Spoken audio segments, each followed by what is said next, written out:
Hello, welcome back.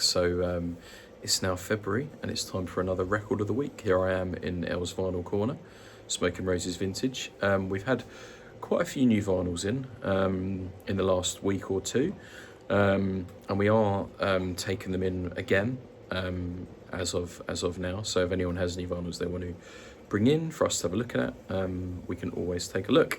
So this week's record of the week is going to be this album by Paul McCartney. I don't know if you can see it there.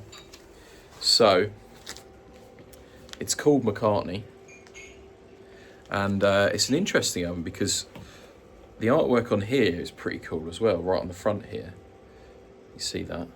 I like that. And then there's Paul on the back. And an interesting thing about this album is Paul actually played all the instruments himself on each track.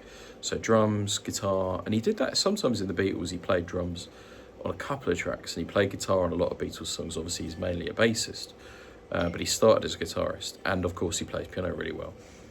And this album he plays all of the instruments himself. The only other musician on it is Linda, his ex-wife, who does backing vocals, who was also with him in Wings. And why I think this album's interesting is because it's kind of like a bridge between the Beatles stuff and then what went on to be Paul McCartney in Wings. And there's some nice little acoustic tracks on there.